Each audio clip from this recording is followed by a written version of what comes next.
2022년에 방영된 넷플릭스 시리즈 중에 더 글로리라는 드라마가 있었습니다. 더 글로리 시즌 1은 공개 직후에 한국을 비롯해서 비영어권 국가 순위 1위를 차지하면서 엄청나게 흥행했었습니다. 이 드라마에서 영화 배우 송혜교가 주인공 문동은 역으로 나옵니다. 그런데 가난하고 어려운 집안에서 태어나서 고등학교 시절에 심각한 학교 폭력을 당합니다. 어느 날 친구 연진을 비롯한 몇몇의 친구들이 학교 체육관으로 끌고 와서 심하게 괴롭힙니다. 그리고 고데기로 몸을 지지면서 몸에 화상 자국을 당하는 끔찍한 일을 겪습니다. 그렇게 동우는 몸에 화상을 당하고 나서 학교 간호실에 찾아갔습니다. 누가 그랬냐는 질문에 연진이와 친구들이 그랬다고 말하자 간호 선생님이 그날 이후로 보이지 않게 됩니다. 또 피해 사실을 경찰서에 신고했는데 경찰서장이 연진의 엄마 동창이라서 처벌을 내리지 않게 됩니다. 게다가 담임 선생님도 연진의 편이었고 계속해서 학폭에 시달리게 됩니다. 이에 견디지 못한 동우는 결국 고등학교를 자퇴하게 되었고 세월이 흘러서 검정고시를 치고 고등학교를 졸업하게 됩니다.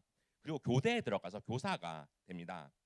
그리고 자신을 가했던 친구 연진은 기상캐스터가 되고 한 건설회사 대표와 결혼해서 승승장구를 하게 됩니다. 이 사실을 알게 된 동우는 연진에게 복수를 하기로 마음먹고 연진의 딸이 다니는 초등학교의 선생님이 됩니다. 그리고 동우는 연진의 딸 담임 선생님이 되었고 이 사실을 알게 된 연진은 깜짝 놀라서 학교로 찾아갑니다. 그래서 동은에게 돈으로 정신적, 신체적 보상을 할 테니 다시는 나타나지 말라고 말합니다. 하지만 동우는 이렇게 말하면서 단칼에 거절합니다. 넌 벌을 받아야 해.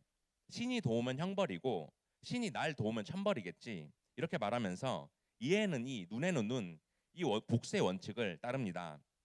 그렇게 동우는 연진의 딸 담임 선생님으로 있으면서 연진의 딸이 지금 연진 남편의 친딸이 아닌 것을 알아냅니다. 그리고 연진의 과거를 하나하나 밝혀내면서 그녀의 인생을 조금씩 무너뜨립니다. 그리고 자신을 가했던 다른 친구들에게도 한 명 한 명 복수를 해나가게 됩니다. 그런데 이 드라마는 2006년에 실제로 충주의 한 중학교에서 있었던 학폭 사건을 모티브로 한 내용입니다. 이러한 학폭 사건은 정신적으로 육체적으로 학폭 피해자들에게 심각한 상처를 입히게 됩니다. 그리고 사람의 악한 본성이 자신보다 약한 사람들을 깔보고 무시하면서 생기게 되는 일입니다. 그래서 이러한 일들은 사람을 존중하지 못해서 생기게 되는 일입니다. 인간관계에 있어서 존중의 성품은 서로를 대하는 태도를 변화시키는 매우 중요한 성품입니다. 존중이란 서로를 높이고 소중하게 여긴다는 뜻입니다. 그래서 상대방의 가치를 인정할 때 자연스럽게 이루어지게 됩니다. 그리고 이렇게 존중하는 마음을 가지기 위해서는 사람이 하나님의 형상으로 지어진 존귀한 존재임을 인식해야 합니다. 따라서 우리가 성경적 진리를 바탕으로 할 때 존중하는 마음을 가질 수 있습니다. 그리고 성경에서는 존중의 성품을 가져야 한다고 말하고 있기에 성경에서 말하는 존중이 무엇인지 우리가 살펴볼 필요가 있습니다. 오늘 우리가 살펴볼 베드로전서는 하나님의 자녀가 된 교회 성도들이 하나님께 영광 돌리기 위해 해야 하는 일을 말해줍니다. 당시 초대교회 대부분의 지역은 로마 제국의 지배를 받고 있었는데 로마 사람들은 많은 신들을 우상으로 섬겼습니다. 그런데 그리스도인들은 이를 따르지 않는다는 이유로 그들을 비난하고 핍박했습니다. 이런 상황에서 베드로는 교회 성도들이 그리스도인으로서 어떤 태도를 가져야 하는지를 말해줍니다. 우리 베드로전서 2장 11절 12절 보겠습니다. 사랑하는 자들아 거류민과 나그네 같은 너희를 권하노니 영혼을 거슬러 싸우는 육체의 정욕을 제어하라. 너희가 이방인 중에서 행실을 선하게 가져 너희를 악행한다고 비방하는 자들로 하여금 너희 선한 일을 보고 오시는 날에 하나님께 영광을 돌리게 하려 함이라. 베드로는 교회 성도들에게 영혼을 대적하는 육신의 악한 일들을 멀리하라고 말합니다. 그래서 거룩한 삶을 사는 것에 대해 세상 사람들은 비록 잘못되었다고 말할지라도 선한 행동에 힘쓸 것을 권면합니다. 그럴 때 예수님이 다시 오실 마지막 날에 하나님께 영광 돌릴 수 있다고 말합니다. 이처럼 베드로는 교회 성도들에게 세상이 유혹하는 죄에 빠지지 않은 것을 당부하면서 하나님의 자녀로서 거룩하고 선한 행실로 살아갈 것을 당부합니다. 그리고 교회 성도들이 어떻게 선한 행실을 해야 하는지를 말해줍니다. 우리 베드로전서 2장 13절 14절 보겠습니다. 인간의 모든 제도를 주를 위하여 순종하되 혹은 위에 있는 왕이나 혹은 그가 악행하는 자를 징벌하고 선행하는 자를 포상하기 위하여 보낸 총독에게 하라. 베드로는 먼저 세상의 권위를 가진 자들에게 순복하라고 말합니다. 그래서 비록 그들에게 핍박받을지라도 하나님의 뜻을 거스르는 것이 아니라면 왕과 같은 이 사람들에게는 순종을 해야 한다고 말합니다. 바로 이것이 하나님의 주권과 통치를 인정하고 따르는 것이라고 말합니다. 그리고 그리스도인들이 나라의 기본적인 법과 질서를 지키지 않는다면 오히려 하나님의 이름을 더럽힐 수 있다고 말합니다. 그래서 법과 질서를 잘 지켜야지 세상 사람들이 더 이상 핍박하지 않는다고 말합니다. 비록 그리스도인들이 불공정하게 느낄지라도 세상의 권위를 존중할 때 하나님을 섬길 수 있다고 말합니다. 이처럼 베드로는 그리스도인들이 가치관으로 봐서는 세상의 권위를 가진 사람을 인정할 수 없더라도 그들 역시도 하나님의 형상을 가진 사람들에게 존중할 것을 권면합니다. 그러면서 왕이 명령한 세상의 제도와 정부의 권력 그리고 행정관직자와 같은 왕에 의해 보냄을 받은 자들에게 순복하라고 말합니다. 이렇게 모든 자들을 존중할 때 하나님의 뜻을 이루게 된다고 말합니다. 그러면 오늘 본문을 통해서 인간관계 속에 존중하는 마음을 어떻게 가져야 하는지를 살펴보기 원합니다. 그래서 하나님의 말씀대로 세상을 살아가면서 하나님의 주권과 통치를 따르는 여러분들 되길 원합니다. 그렇게 서로 존중하는 마음을 가질 때 하나님의 섭리와 뜻대로 온전히 행하는 여러분들 되기를 축복합니다. 첫째로 존중하는 마음을 가지기 위해서는 주변의 모든 사람을 공경해야 합니다. 베드로는 초대교회 성도들이 비록 고난과 핍박 가운데 있었지만 이러한 사회적 상황 속에서 어떻게 인간관계를 해야 하는지 말해줍니다. 우리 베드로전서 2장 17절 보겠습니다. 우리 함께 읽겠습니다. 시작. 무사람을 공경하며 형제를 사랑하며 하나님을 두려워하며 왕을 존대하라. 베드로는 먼저 무사람을 공경하라고 말하는데 이것은 모든 사람들을 존중하고 존경해야 한다는 뜻입니다. 그래서 국가, 인종, 종교를 무관하고 모든 사람을 하나님의 피조물로 인정하면서 존귀하게 여겨야 한다는 것입니다. 왜냐하면 모든 사람은 하나님의 형상을 따라서 창조되었기 때문입니다. 따라서 모든 사람은 그 자체로 존귀한 존재이기에 그 누구도 천한 존재가 없고 하나님의 피조물로서 모두가 수평적 관계에 있습니다. 따라서 우리의 가치관과 생각과는 다른 사람이 있을지라도 그들을 결코 멸시하거나 무례하게 대해서는 안 된다고 말합니다. 이어서 베드로는 형제를 사랑하라고 말하는데 여기서 형제는 그리스도 안에서 연합된 교회 안의 성도들을 말하는 것입니다. 그래서 교회 성도들 사이에는 특별한 유대 관계가 있음을 말하면서 그리스도 안에서 하나로 연합된 형제에게 서로 사랑하고 우애를 지키라고 말합니다. 이렇게 세상의 모든 사람들과 교회 안에 형제들을 공경하라고 말한 후에 베드로는 하나님을 두려워하라고 명령합니다. 그래서 오직 하나님만을 두려워하면서 경외하고 존중할 것을 말합니다. 그렇게 하나님만이 오직 이 세상을 다스리시는 주권자이고 통치자이심을 말하고 있습니다. 또 베드로는 왕을 공경하라고 말하는데 이것은 그리스도인들 자신들이 섬기는 왕을 존중해야 한다는 것입니다. 그래서 당시 초대교회를 핍박하던 세상의 통치자인 로마 황제 역시도 존중할 것을 말합니다. 왜냐하면 비록 로마 황제가 교회를 핍박할지라도 그 역시도 하나님의 창조물이고 이 세상의 통치자이신 하나님의 섭리와 다스림심을 받고 있기 때문입니다. 그런데 물론 하나님과 왕을 섬기는 자세는 차이가 있습니다. 우리가 궁극적으로 충성을 해야 할 대상은 왕이 아닌 하나님입니다. 왜냐하면 왕은 사람의 육체를 죽일 수는 있지만 영혼까지는 멸할 수 없기 때문입니다. 하지만 하나님은 육체와 영혼을 모두 멸할 수 있는 분이십니다. 따라서 하나님을 더욱 두려워해야 하는 것입니다. 그렇게 왕에게는 최상의 공경을 보이되 그 무엇보다 최고의 공경은 하나님께 드려야 한다고 말합니다. 이렇게 베드로는 수평적인 관계에 있는 사람들뿐만 아니라 수직적 관계에 있는 사람들도 존중하는 마음을 가질 것을 말합니다. 그래서 존중의 성품은 궁극적으로 하나님께 영광을 돌리는데 중요한 성품임을 말해줍니다. 그렇게 모든 사람들을 공경하고 존중해야 한다는 가르침을 주고 있습니다. 그런데 우리가 세상을 살다 보면 모든 사람을 존중하지 못할 때가 있습니다. 특히 수평적인 관계는 존중해도 수직적인 관계는 존중해도 수평적인 관계에 있는 사람들을 존중하지 못할 때가 있습니다. 나와 생각이 다르고 또 나와 맞지 않는 것 같으면 그 사람을 존중하지 못하고 무시할 때가 있습니다. 하지만 우리는 원수들까지도 사랑하라는 예수님의 명령을 받았기에 모든 사람을 공경하고 존중해야 합니다. 우리 빌립보서 2장 3절에서 5절 보겠습니다. 아무 일에든지 다툼이나 허영으로 하지 말고 오직 겸손한 마음으로 각각 자기보다 남을 얕게 여기고 각각 자기 일을 돌본 뿐더러 또한 각각 다른 사람들의 일을 돌보아 나의 기쁨을 충만하게 하라. 너희 안에 이 마음을 품으라 곧 그리스도 예수의 마음이니. 바울은 교회 성도들에게 무슨 일을 하든지 이기적이거나 교만한 마음을 품지 말고 다른 사람을 존중하라고 말합니다. 그리고 내 생활을 열심히 하면서 다른 사람이 하는 일에도 관심을 가져라고 말합니다. 이렇게 다른 사람을 존중하면서 내 마음을 기쁘게 만드는 것이 바로 예수님을 닮아가는 것입니다. 따라서 우리는 모든 사람을 존중하고 또 서로에게 관심을 가져야 합니다. 전도사님은 교회에서 일할 때 누군가 안부를 물어봐주고 또 관심을 가져주면 기분이 좋아집니다. 그저께 전도사님이 너무 피곤해하는 것을 보고 한 전도사님께서 비타민 C도 챙겨주시고 또 커피도 사다 주셨습니다. 그래서 너무 감사했고 또 힘을 얻었습니다.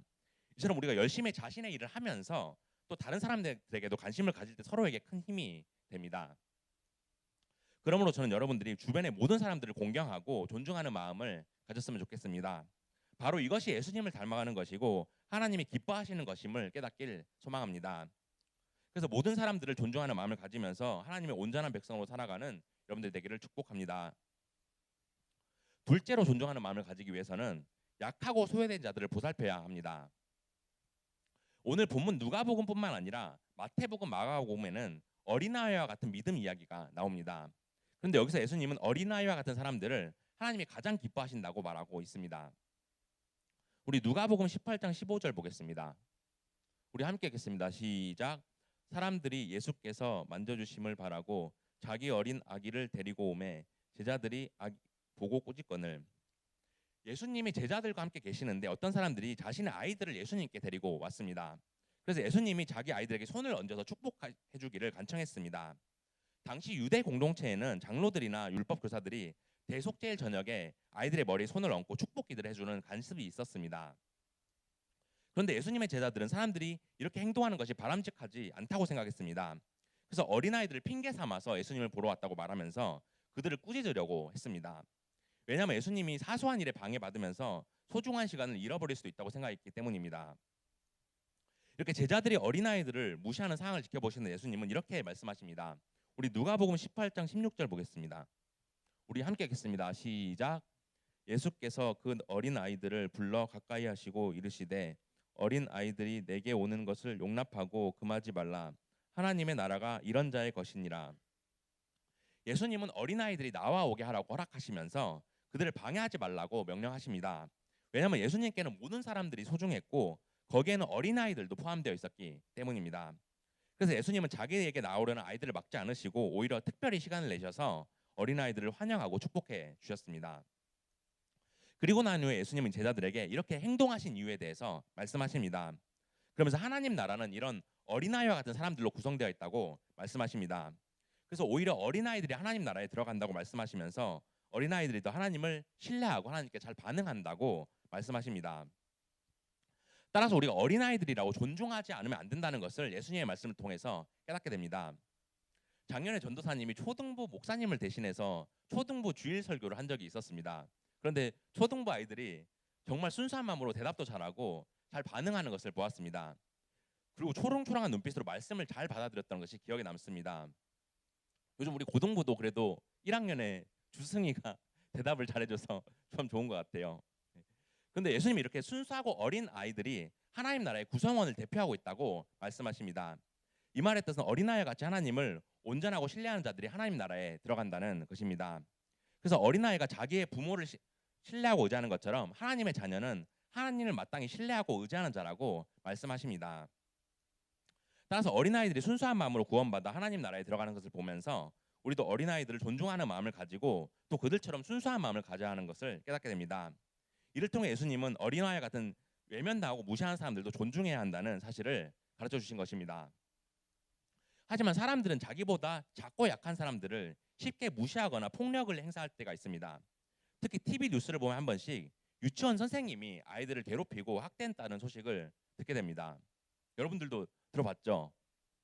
안 들어봤어요? 저만 들어봤어요? 따라서 우리가 예수님의 가르침을 통해서 약하고 소외된 사람들도 존귀하고 소중하게 여겨야 한다는 사실을 기억해야 합니다. 그리고 이 사실은 출애굽기 22장 21절 22절에서 말해줍니다. 너는 이방 나그네를 압제하지 말며 그들을 학대하지 말라. 너희도 애굽 땅에서 나그네였음이라. 너는 과부와 고아를 해롭게 하지 말라. 하나님은 이방 땅에서 온 나그네를 비롯해서 과부와 고아들을 해하지 말라고 명령하십니다. 고대 이스라엘에서는 과부와 고아가 사회에서 큰 문제였습니다. 특히 과부를 보호하기 위해서 그들이 특수 복장을 착용하도록 권면했고 고아를 학대한 사람은 중범죄자로 다뤘습니다. 그래서 심한 형벌을 주면서 과부와 고아들에게는 항상 사랑과 자비를 베풀 것을 권면했습니다. 그런데 이 구약의 말씀처럼 예수님은 사람들 개개인 모두에게 관심을 가지고 계셨습니다. 특히 가난한 사람들과 사회적으로 소외된 사람들을 도와주는 데 많이 애를 쓰셨습니다. 그리고 무시당하는 무리에 속한 이들에게 항상 관심을 가지고 계셨습니다. 그러므로 우리가 예수님처럼 사회적으로 약한 자들과 소외된 자들을 품어주는 마음을 가졌으면 좋겠습니다. 이것이 쉽지는 않지만 우리가 먼저 그들을 품어주고 사랑하는 마음을 가지기를 소망합니다. 그 예수님의 성품을 닮아서 약하고 소외된 자들을 존중하는 마음을 가지는 여러분들 되기를 축복합니다. 셋째로 존중하는 마음을 가지기 위해서는 겸손하게 자신을 낮춰야 합니다.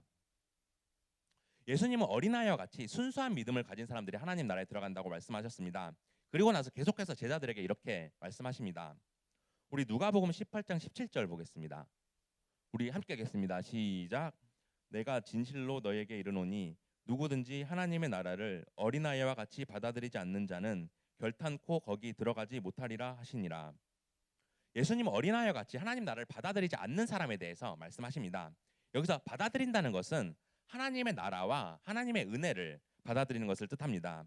그래서 어린아이와 같이 하나님을 단순하고 긍정적으로 받아들이지 못한다면 결코 하나님의 나라에 들어갈 수 없다고 경고하십니다.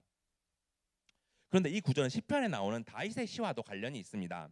우리 시편 131편 1절에서 3절 보겠습니다. 여호와여, 내 마음이 교만하지 아니하고 내 눈이 오만하지 아니하오며 내가 큰 일과 감당하지 못할 놀라운 일을 하려고 힘쓰지 아니하나이다. 실로 내가 내 영혼으로 고요하고 평온하게 하기를 젖된 아이가 그의 어머니 품에 있음 같게 하였나니 내 영혼이 젖된 아이와 같도다. 이스라엘아, 지금부터 영원까지 여호와를 바랄지어다. 다윗은 하나님께 예배드릴 때 자신이 가지는 마음에 대해서 말하고 있습니다. 그러면서 하나님께 예배드리는 내 마음이 교만하지 않고 조용하고 잠잠하다고 말합니다. 그래서 자신의 영혼이 마치 어머니와 함께 있는 젖을 뗀 아이와 같다고 표현합니다. 여기서 젖을 뗀 아이는 3살 정도밖에 되지 않았기 때문에 죄가 없고 순수한 마음을 가지고 있습니다. 그래서 젖은 뗀 아이가 엄마 품에 안겨 있는 것처럼 다윗은 순수한 마음으로 하나님의 품에 안겨서 그분만을 바란다고 말합니다. 그렇게 순수하게 하나님만을 신뢰하고 의지하는 마음을 가진다고 표현하고 있습니다. 따라서 이렇게 어린아이와 같은 성품을 가진 자일수록 하나님을 잘 받아들이고 천국에서 가장 환영받게 됩니다. 그래서 어린아이와 같이 천국을 받아들인다는 것은 단순하고 긍정적인 마음을 가진 것입니다. 그렇게 율법주의 바리새인들이 말하는 것처럼 율법을 잘 지켜서 자기의 공로로 구원을 받는 것이 아니라 하나님께서 주시는 값없는 은혜로 구원받는 것입니다. 그리고 이 어린아이와 같은 믿음 이야기는 마태복음과 마가복음에도 나옵니다. 그 중에서 우리 마태복음 18장 3절에서 5절 보겠습니다. 이르시되 진실로 너에게 이르노니 너희가 돌이켜 어린아이들과 같이 되지 아니하면 결단코 천국에 들어가지 못하리라. 그러므로 누구든지 이 어린아이와 같이 자기를 낮추는 사람이 천국에서 큰 자니라. 또 누구든지 내 이름으로 이런 어린아이 하나를 영접하면 곧 나를 영접함이니. 마태복음은 오늘 본문이 누가복음과 조금 차이가 있습니다. 3절은 거의 똑같지만 4절에서 차이가 있는데 어린아이와 같이 자기를 낮추는 사람이 하늘에서 가장 높은 사람이라고 말합니다. 그래서 겸손하게 자기를 낮추는 것에 대한 가치를 강조합니다. 따라서 하나님이 보시기에 합당한 자들은 예수님이 십자가에서 온갖 모욕과 조롱을 받으면서 낮아지신 것처럼 자신도 겸손히 낮아지는 자들입니다. 하나님이신 예수님이 이 땅에 오셔서 십자가에서 죽으시고 장사되신 사실을 그리스도의 비하라고 말합니다. 그렇게 우리도 십자가를 지시고 낮아지신 주님의 길을 따르는 것이 바로 예수님을 닮는 삶입니다. 그런데 이렇게 겸손히 자기를 낮추는 자들이 천국에서 가장 큰 자라고 말씀하십니다. 여기서 가장 큰 것은 천국의 상급을 말하는 것인데 천국에도 신분과 보상에 어떠한 등급 차이가 있다는 것을 보여줍니다. 그렇게 예수님은 천국에도 등급이 있다고 말씀하시면서 그 기준은 세상의 기준이 아니라 하나님의 기준에 있다고 말씀하십니다. 그래서 세상의 질서와 개념으로 생각할 때는 높은 사람이 돈을 많이 가진 사람, 높은 지위에 있는 사람, 신분과 집안이 좋은 사람일 것입니다. 하지만 천국에서 높은 사람은 예수님을 본받아 이 땅에서 겸손하고 낮아진 삶을 살았던 자들입니다. 그렇게 예수님을 따라 고난과 핍박 속에서 이웃사랑을 실천하고 복음을 전했던 자들입니다. 따라서 우리가 겸손하게 낮아져서 이웃을 사랑하고 복음을 전할 때 하나님은 하늘의 상급을 부어주십니다. 이제 우리 고등부 전도 초청주일이 한 달 남았습니다. 우리가 이번에 작정한 영혼들을 품으면서 이웃사랑과 복음 전도의 문을 열기를 소망합니다. 그렇게 우리가 이렇게 낮아진 마음으로 그들에게 다가가서 십자가에서 우리를 위해 죽으신 예수님을 전하기 원합니다. 그러므로 전 여러분들이 예수님을 닮아서 이웃사랑을 실천하고 복음을 전하는 삶을 살았으면 좋겠습니다. 그렇게 어린아이와 같은 순수한 마음으로 이웃을 사랑할 때 천국에서 가장 큰 자들이 되기를 소망합니다. 그래서 겸손히 자신을 낮추면서 모든 사람을 존중하는 마음을 가질 때 하늘에서 가장 큰 상급을 받는 여러분들 되기를 축복합니다. 이제 말씀을 맺겠습니다. 사랑하는 고등부 친구들, 그렇다면 이제 세상에 나가서 모든 사람들에게 우리가 어떻게 존중하는 마음을 표현할 수 있을까요? 바로 학교나 학원이나 교회 모든 친구들이 하나님의 형상으로 만들어진 존재임을 기억하고 그들을 존귀하게 여기면서 존중하는 마음으로 대해야 합니다. 특히 친구들 중에서 가정이 어렵거나 소외된 친구들이 있다면 더욱 관심을 기울이고 품어줘야 합니다. 그리고 지금 시대는 온라인 시대이기에 온라인에서 만나는 사람들에게도 존중하는 마음이 필요합니다. 얼굴을 실제로 보지 못한다고 함부로 대하는 사람들이 있습니다. 그래서 연예인과 같은 공인들이 온라인에서 모욕과 비난을 받아서 스스로 목숨을 끊는 일도 일어납니다. 우리가 온라인상에 있는 모든 사람들도 하나님의 형상을 가진 소중한 사람이라고 생각해야 합니다. 또한 부모님이나 학교 선생님, 교회 선생님 같은 가르치고 돌보는 역할을 하시는 분들의 권위를 인정하고 존중해야 합니다. 특히 우리 친구들이 교회 반교사 선생님들께 특별히 존중하는 마음을 가지고 감사를 표현했으면 좋겠습니다. 직접 말로 해도 좋고 또 카톡이나 문자를 보내도 좋습니다. 그리고 선생님들이 여러분들에게 연락할 때 하실 때 기쁘게 받고 또 문자에 답장했으면 좋겠습니다. 그럴 때 선생님들이 여러분들을 섬기시고 공과 공부 준비를 하시는 일에 큰 보람과 즐거움을 느끼실 것입니다. 그러므로 우리 주변에 있는 수평적 관계와 수직적 관계 모두가 하나님이 계획하시고 붙여주셨다는 사실을 믿고 그들을 있는 모습 그대로 소중하게 여기는 여러분들이 되면 좋겠습니다. 한 주간도 주변의 모든 사람들을 겸손하고 낮아진 마음으로 존중할 때 하나님이 기뻐하시고 천국의 상급으로 가득 채워주시는 저와 여러분들 되기를 주님의 이름으로 축복합니다.